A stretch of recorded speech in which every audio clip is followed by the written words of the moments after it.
guys remember the Russian power armor? If you don't, Russian power armor fucking slaps. Russians took somebody's fucking cosplay from like 2010 and were like, we're gonna have power armor in 3 years. The fucking United States military went, okay, even though it's literally obviously observably propaganda, and then we literally made it. They were like, we have space technology, and the American fucking Congress people are like, well, we can't let them have that, can we? Can we get this? And they're like, it's fake. That's not real. I didn't ask you if it was real or not. That's not for you to decide. I said, can we have this? I guess we could put another fucking $1.2 billion into DARPA's robotics initiative. Well, that's all I asked you, wasn't it? DARPA's its owner, baby. Let's get it. And then fucking 5 years later, you see fucking... What we're experiencing now is the U.S. Arms whatever exoskeleton. You see the people picking shit up and sending it down. Those exoskeletons are in use. Apparently, they're very, very useful for reloading ammunition and for like doing cargo transfer and in weird positions. America just be like, all right. The best part about the Russian thing is anybody that's ever been in the military would have just told you that it wouldn't work. Hold on, I just got to show you guys this Russian power armor.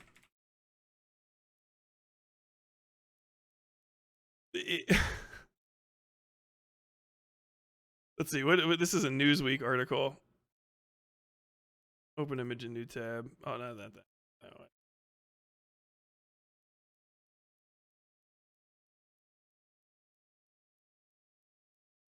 So yeah, this is Newsweek from 2018.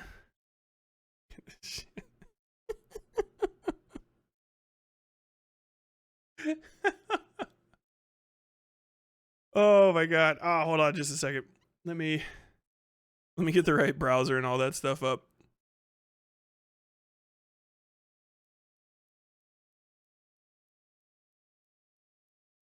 There we go.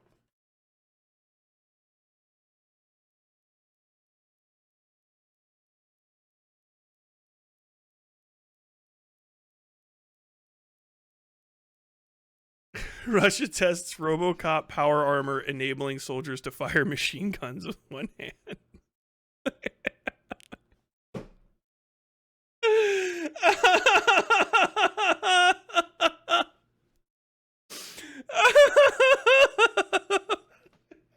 him in a fucking dirt bike helmet.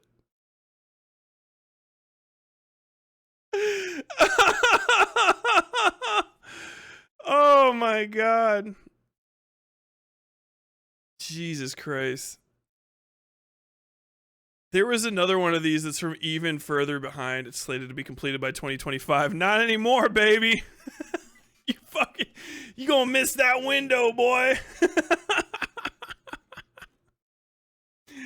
Oh my god, hold on. I want more pictures of it. Let me just see the fucking Russian power armor. Nowadays, this is what they get sent out with. This is what they were trying to talk. They were trying to talk that shit in 2018, baby. I remember seeing this back when I was in the military too, by the way. People were talking about this fucking bullshit.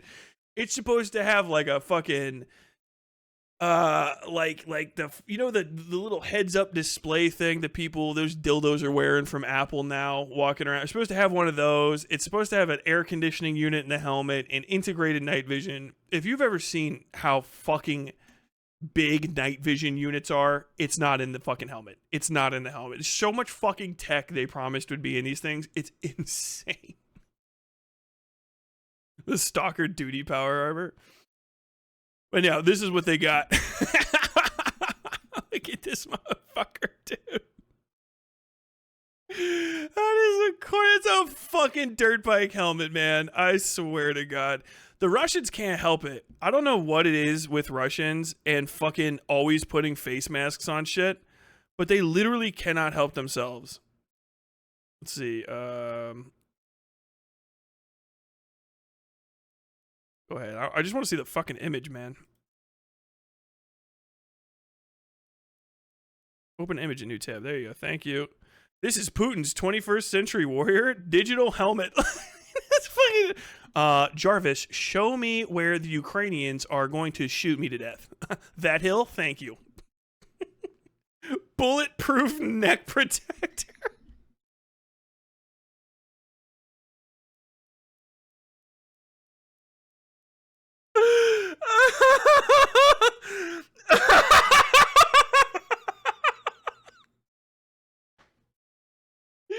It's so fucking displays soldiers' health data. Video game. Built-in breathing apparatus. This little neck gaiter piece is fucking hilarious. Do you know what this is supposed to be? I'm gonna tell you right now what this is. This is not a bulletproof neck protector for stopping bullets, because it's gonna guide. First off, if you get shot from the front, this is guiding a bullet right into your fucking throat. Their body armor, even though it's got these hex patterns on it, because I believe it's trying to look like old fucking dragon mail or dragon scale armor, if you guys remember that fucking scam from back in the day. These are probably steel plates. Steel plates are terrible body armor. They're good armor for something that has steel all around it. They're terrible for bullets. Why? Because bullets are frangible, I believe is the term. They explode. Bullets explode because the pressure on the bullet when it hits something is higher than the pressure holding the bullet together. So it fucking explodes, right? When it explodes here, the human head goes further than the chest armor. So when you shoot someone here, it goes and hits you right in the fucking chin. So they were watching, probably they put steel on this asshole, and then they were watching the fucking fire demonstrations, and the head of the dummy was just full of fucking shrapnel, and they're like, you know what?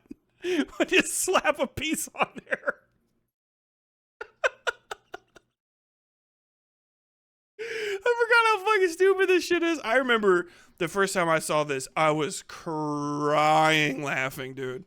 Crying laughing. I can't even remember it all. I think this is a new one because I don't remember this neck protector. That's what that is. That is anybody, you might, if you've ever been in the fucking military, you know the 249. This is the M249 of fucking armor systems. The M249 is a series of mid to bad ideas jammed into one gun. The M249 squad automatic weapon, the SAW, is what we in the business call fucking ass burgers. It is the worst shit ever. Ass boogers, I meant to say. It is the worst fucking gun in the history of mankind. I fucking hate the SAW. Everyone that's reasonable hates the SAW. Never forget a part of the Russia 2010. God damn it, this stupid thing. 2010 soldier modernization project involved finally giving their guys socks. Oh, shut up. I don't even want to double check that that's true. The squad automatic weapon was, someone said, we want to replace basically like the Browning automatic rifle. I think it was probably the M14 they were using. I can't remember. But basically, we had good machine guns, but they were all heavy as fuck, right? And they shot 7.62 by 51. I am sorry, everybody. They shot 7.62 standard NATO. You go back to the M60. M60 fucking slaps. M60 is very big. Not everybody can use an M60. And I mean, not most people can fire a fucking M60 from the shoulder. Like, even if you include people that are in shape for the military, it's just so long and so heavy and so powerful that it will kick your ass. The SAW you can fire from the shoulder. I don't know why you would, but you can. It is possible. So they were like, well, we want a squad automatic weapon. It's going to be the automatic weapon for the squad. It's in one. Usually you have at least one in a squad. That's 3 fire teams. So I think most of the time in the Marine Corps, though, almost every fucking team has a SAW. Well, actually, I don't even know now.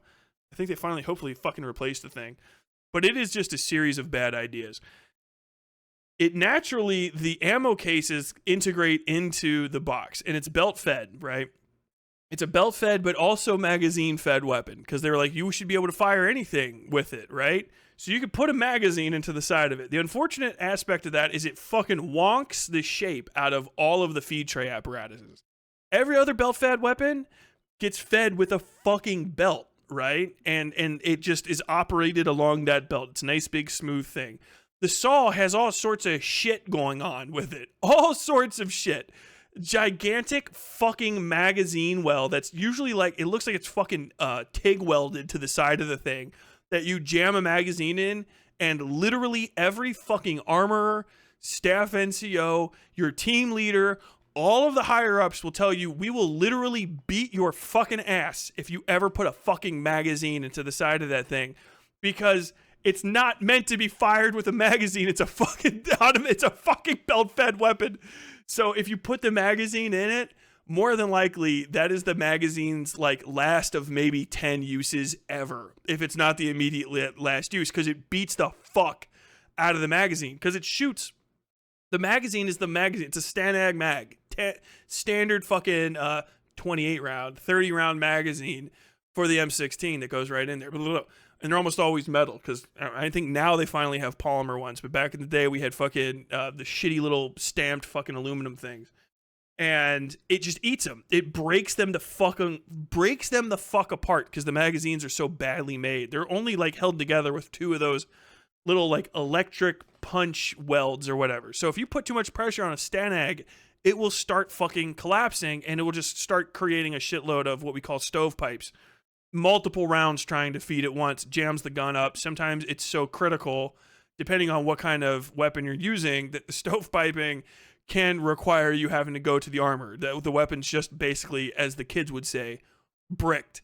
So it has that shit. It has a little fucking thing that you always get stuff caught on, that's for the magazine, or not the magazine, but for the, basically the drum mag holder, right? But it's not a drum mag, it's a fucking box mag that has a belt in it. Those come standard in everything. The box mags are heavy as shit and hold 200 rounds. They are heavy as fuck because they got 200 fucking rounds of 5.56 on them. Big green thing, and it slides in there. It's heavy and it's plastic, so it also slides the fuck off and falls. They are the worst magazine boxes in the history of mankind, because it is literally just plastic. And if you fucking drop the belt in it, it is a belt in a box that if you open is permanently broken. The fucking box is done. So you frequently see people shaking it out and then pulling the fucking thing. Ah, that fucking bullshit. And then you have to slide that thing back on. So they replaced that with the soft pouch that is refillable. The soft pouch has a little zipper on the bottom. You kind of keep it permanently in there. And you can feed through the soft pouch, or you can put 100 round belt on it and leave it in there. And then you can have backup. By the way, a 200 round fucking green belt box is like this fucking big. There are no magazine pouches that fucking hold them. So you have to get a specialty pouch to put them in. And they are so fucking heavy and so cumbersome, and you can't shake them around. You have to like do stuff to them to keep the rounds out so that you can actually feed the thing, because you have to put it back together, that they're almost not fucking worth it. Meanwhile, everywhere else has like screw-on drum mags or something, or just raw belts. That's why you always see in the movies the guy walking around with the belts of ammo. You're like, that's kind of ridiculous. And people get that confused with bandoliers, but the belts of ammo are literally out there because that's the easiest way to fucking refill the gun, is to have the whole belt in your fucking hands so you can see the feed end of it and flip it into the right direction. Because if you twist the belt too hard to try to turn it around, it'll snap the disintegrating link. And then the belt only has now 10 rounds on it, 50 rounds on it, instead of like 200. And so it is this entire pain in the ass fucking thing. And then the saw, because of all of this additional shit, has tons of parts attached to it. One of the most notorious ones is the racking, because it is belt fed. It has to have an open bolt, right? So like that. That bolt slide, because they have to accommodate the fucking magazine well on the side of it, is not like the bolt slide on or the charging handle, the cocking lever, whatever you want to call it, on like an M240, where it's got, there's no gap, right? It's just a single piece of metal that's slid into the machine, and so it's seamless.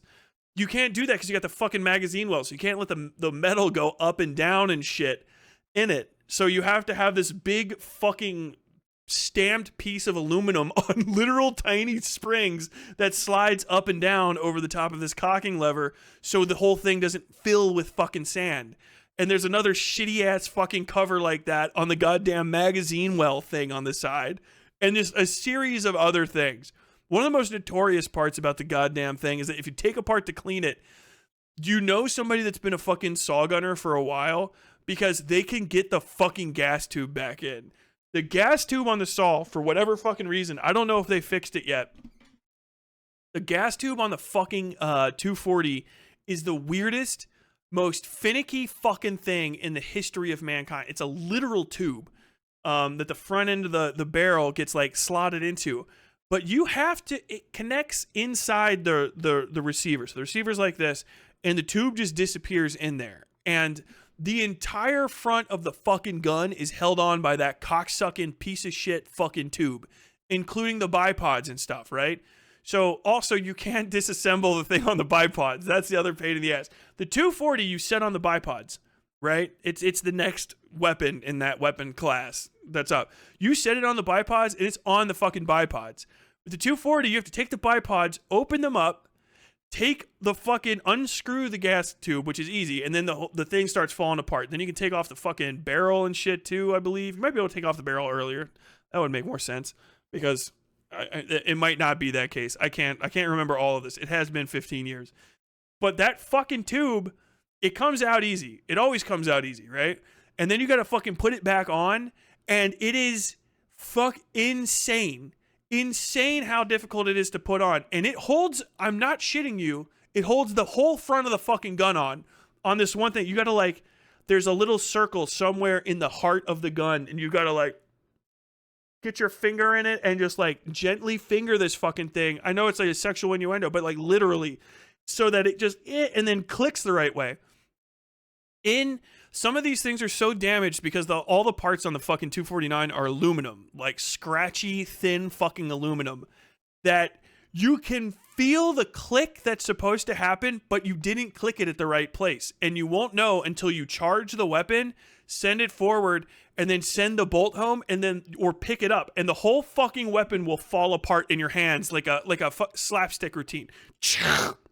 Everything falls off the front. And it's one of those things where you can tell how hard it is because people are like, oh, you fucking boot. And then you're like, oh, normally it'd be like, let me show you how it's done so I can flex. And they're like, hey, you, put that gun back together for him. I fucking hate that goddamn gun so bad. Also, on top of that, it fucking jams. It jams all the time. It's a gun that is so fucking finicky. And so it like that people, you treat it like you would a fucking like a fae that you find out in the woods. Some sort of like possessed thing. It's the closest to like a demon sword that exists in the real world is the M249 saw. Because it is possessed. Every saw gunner, every fucking armorer, every fucking range instructor has different ideas about what actually makes a 249 run. Some of them will be like, you gotta go by the manual. This thing better be the cleanest weapon possible. And if there's a single speck, it's not the gun, it's you. Because you didn't manage to find a fucking single flake of carbon on the receiver that like no moving parts even pass it. This is what happened. You didn't catch this piece of carbon. That's why it's fucked up. And then like other people are like, no, you gotta always keep it a little dirty. You gotta keep that bitch a little fucking dirty to let her go. And then other people will be like, no, you gotta keep the fucking barrel loose or something stupid like that up until you need it. And then you click the barrel fucking back all the way on and then it'll run. But if you keep it always clicked in place, it gets weird. So you gotta take the barrel on and off and stuff. And other people are like, no, you gotta click it to this. You gotta do this, that. It's all over the place. One of the ones that people were like, you got to permanently take off that little fucking aluminum cover because it does weird shit to the internals of the weapon and fucking it'll never run the right way. Insanity. The M249. Fucking Jesus Christ.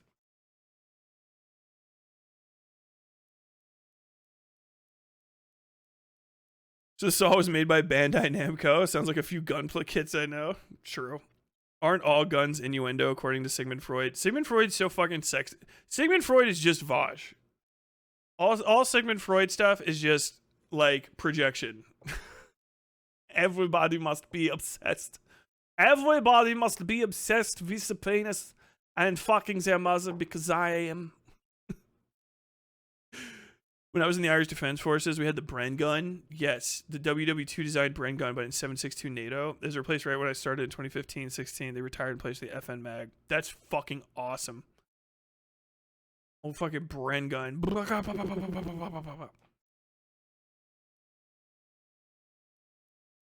He knocked a security guard's hat off and got punched in the mouth. Oh, dude, Sneeko getting punched is fucking amazing. You must appease the individual machine gun spirit in each weapon to make it run. It's really true.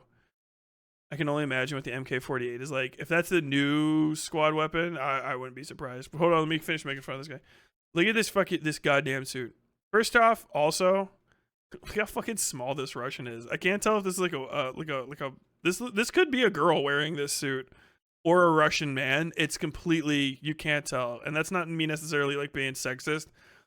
Russian boys just have this slight effeminate build until they had like their 6th bottle of vodka, and then they turn into like fat-nosed racists. Torch and night vision video camera. Combat suit. Water adjustable temperature. Water resistant. Flame proof. Camouflage pattern. Look at the camouflage pattern. Looks like it was edited in after the fact. Battery pack on the back of your fucking calf. Rifle has 2 barrels which fire different size bullets. I love that. I love that they phrase that in the stupidest possible way, because what they mean to say is that the barrel on this unit is probably replaceable, right? Because this is like the 2010.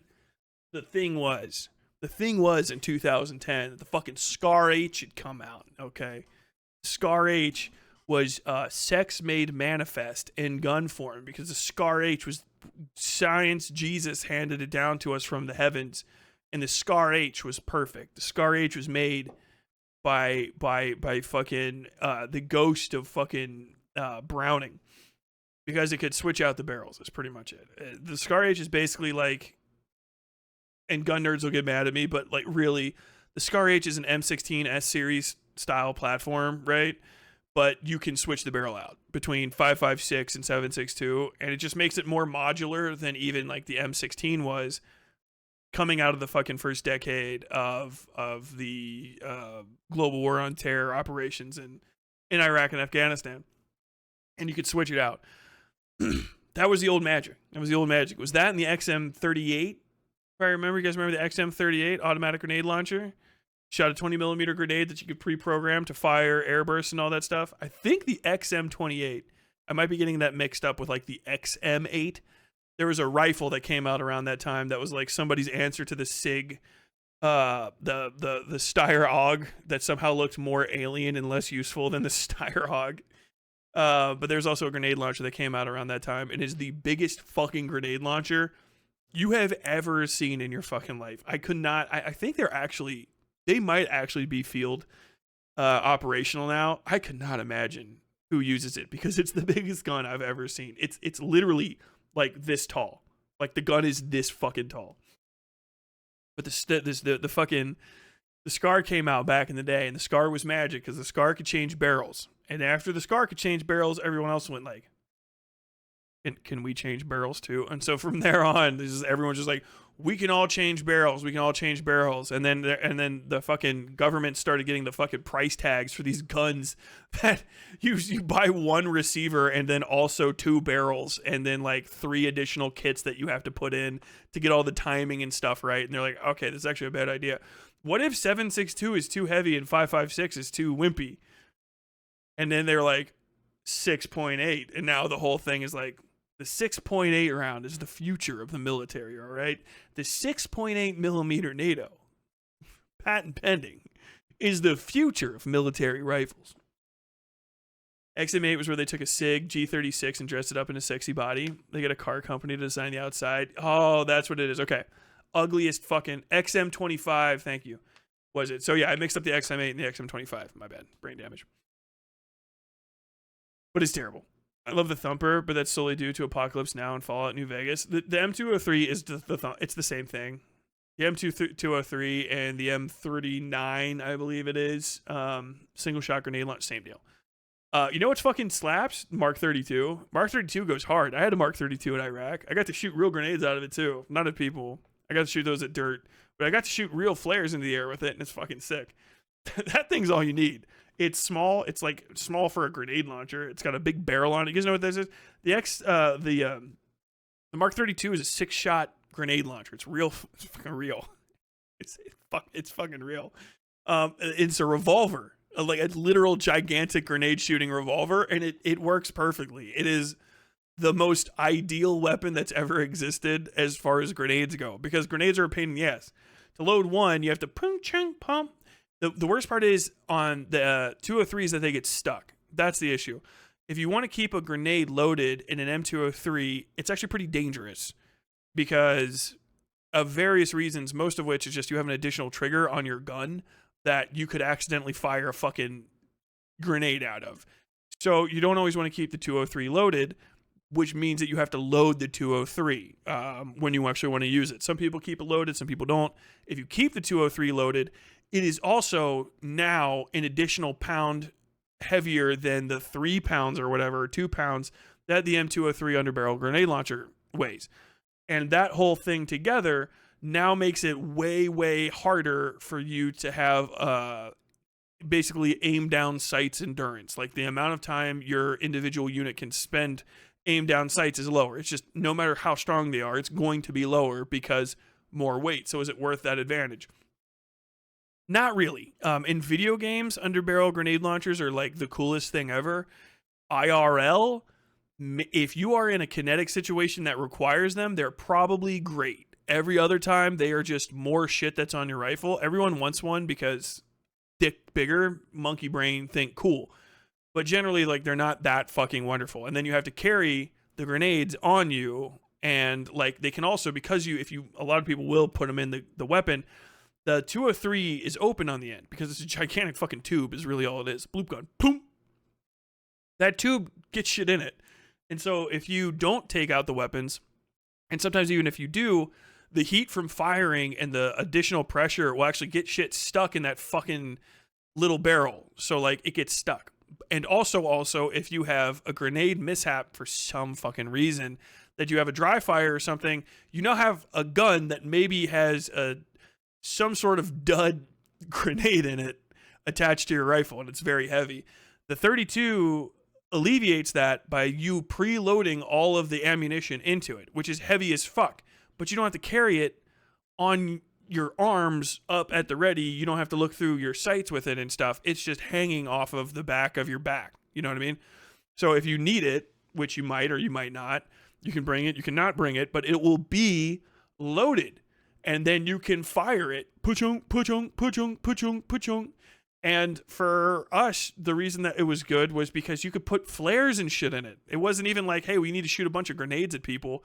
We actually liked it for illumination because you can use the heavy duty, much larger illum rounds because the Mark 32 is designed to be shooting fucking big ass grenades. You can put the bigger grenades in it and shoot them up higher and more comfortably because it bends. It has a little bending stock on it to accommodate ballistic arcs. So you can fucking shoot into the air way easier and way more safely because it's also not attached to a rifle. And so we would use it to fucking shoot parachute illums. Pew! White phosphorus, ladies and gentlemen. Oh my God, a war crime. No. But that's where all this stuff goes. I just wanted to talk about that. Exoskeleton. Star Wars story. Boots. Protection against bullets, debris, and landmines. That is the worst boot I've ever seen in my life. Mine detection sensors. Flameproof.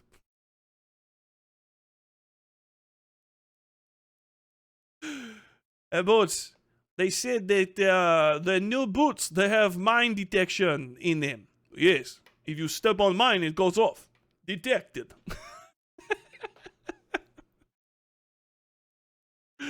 Oh my God. Hope you enjoyed your time